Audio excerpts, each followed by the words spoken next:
Qué raro. ¿Dónde se habrá metido? Spanish cinema has a high reputation internationally, arguably due to outstanding filmmakers such as Luis Buñuel, Víctor Erice, or Pedro Almodóvar, and in recent decades it also has exported several star actors to Hollywood, with Antonio Banderas, Penélope Cruz, Javier Bardem, or Vega among the most successful.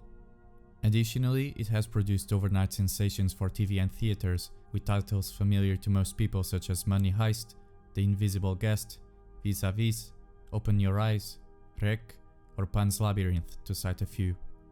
In 1966, a particular film came out which caused a stir in Francoist Spain, attaining recognition abroad and instantly turning its director into one of the most exciting prospects of Spanish cinema. According to film director and screenwriter Manuel Gutiérrez Aragon, the film had turned Spanish cinema upside down. In terms of a well-worked language, there is a cinema before and a different one after it.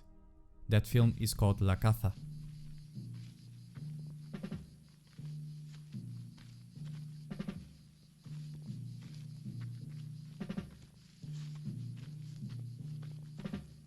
Although perhaps not as well known internationally as Luis Buñuel, Carlos Saura is acknowledged today as an essential figure in Spanish filmmaking, and together with Pedro Almodóvar, the three form what is generally considered to be the three finest filmmakers from that country. His career comprises recognition, nominations and awards at all the major film festivals, the Oscars, BAFTAs, Golden Globes, Berlin, Cannes, Venice and many others. At the time of La Caza, or The Hunt in English, Saura was 34 years old, with a couple of documentaries and feature films in his curriculum. Having caught some attention with his first feature film, which premiered at Cannes Film Festival in 1960, The Hunt was a film that effectively catapulted Saura to proper international prominence, and it became the foundation stone of the reputation he holds today. The Hunt is considered to be the most representative film of the so-called Nuevo Cine Español, or Spanish New Cinema, a film movement encompassing creations from the 60s with strong political undertones and veiled criticism of dictatorship, while also addressing old issues under a different light.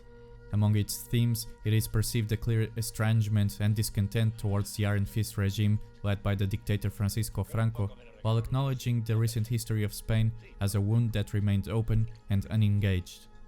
In that sense, The Hunt, which Saura would later characterize as a product of momentary violence, of personal fury, expresses many of these themes, albeit in a concealed fashion, and the film in fact is a significant early example of what some would call as metaphorical cinema, for it resorts to indirect references and symbolism in its discourse as a way to elude the watchful censorship eye of the period.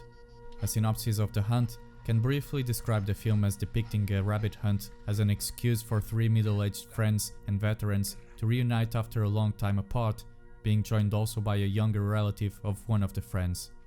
The men drink copiously, merrily discuss business and women, and reminisce about past glory and youth during an extremely hot summer day, while periodically go on the lookout for rabbits at the property.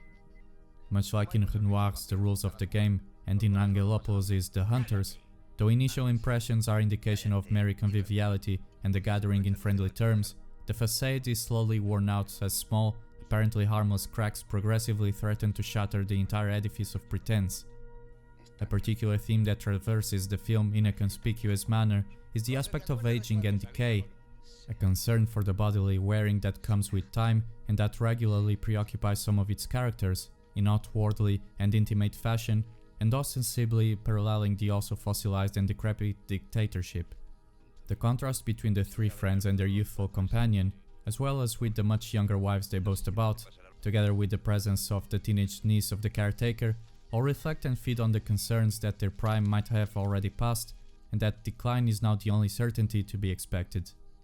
At the same time, there's a vivid, hearty and very Mediterranean atmosphere of masculinity that pervades the entire film, from the narrative locus itself, comprised of the hunting activity, the assumed virility that comes with it, as well as the violence that gushes forth. Also, their comradeship and general interactions, and the matters that belie their conversations, amidst the hellish climate and often in between considerable alcoholic consumption, all provide a very manly framework that ultimately leads to the epitome of masculine spirit and confer to the film a compelling aura of male association. The Hunt is notable for its unconventional approach to cinematic language, and for how this translates and evokes meaning on various levels for the audience through the use of metaphor, ellipses, or allusions in an attempt to overcome censorship and its careless mutilations. Upon watching it, a viewer is left with a distinct impression that the hunt operates extensively on a level below the surface, that there's an invisible undercurrent that runs underneath what is immediately and directly apprehensible, that at the root of the film a distinct, broader realm of meaning is expounded, whispering almost imperceptibly.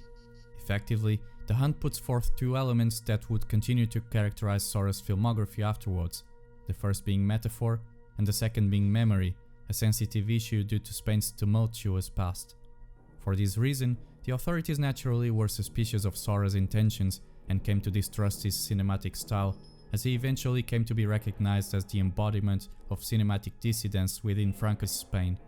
In any case, the Hunt script still got considerably butchered by the censors, who had cut references to the Civil War and demanded the original title to be changed, The Rabbit Hunt, with rabbit being a Spanish slang word for vagina. On a curious episode, the men are initially brought to talk about rabbits and their habits, but the meaning of the conversation changes very discreetly whilst retaining the same language and type of discourse, although Kike, the teenager accompanying them, is left amusingly confused and unaware of this interpretation shift.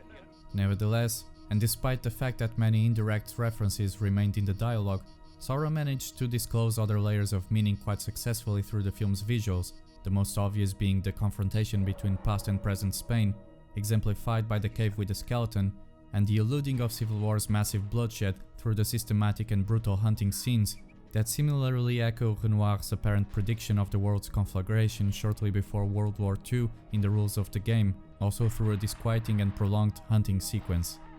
In The Hunt, Carlos Saura collaborated with Luis Cuadrado, an extremely talented cinematographer. Cuadrado's finest achievement is usually taken to be found on Víctor Erice's 1973 phenomenal work The Spirit of the Beehive, which will have its own video sometime in the future. But already by 1966, Cuadrado was possibly Spain's top cinematographer, and together with Saura, both men devised a stylistic approach that aimed to reinforce the scorching heat of the environment through a sort of bleached effect attained with sensitive film stock and a filter to accentuate the contrasts and overexpose the film. Initially, the laboratory technicians responsible for developing the footage were reluctant to work with the material, perhaps concerned that it would bring unwarranted accusations of incompetence or mishandling, but they were eventually convinced, and the result is nowadays considered one of the Hunt's most distinguishing trademarks. Moreover, by resorting regularly to long takes, extensive camera movement, expansive landscape framing, and extreme close-ups, the Hunt's cinematography adds a valuable facet to support the film's experimental mood, an aspect aided also by a somewhat Brechtian montage that seems unfazed when cutting directly between music and silence, or between broad vistas and minute details from bodies or objects. At the same time, the film retains a distinct realistic strain by letting scenes run at a relaxed pace when required, and by allowing silence or ambient sound to settle and define the mood on occasions, such as for example during the astonishing siesta sequence, where the viewer is drawn into an observational stance of the traditional Spanish early afternoon nap that remarkably dissolves the corporeality of its characters within the sweltering environment.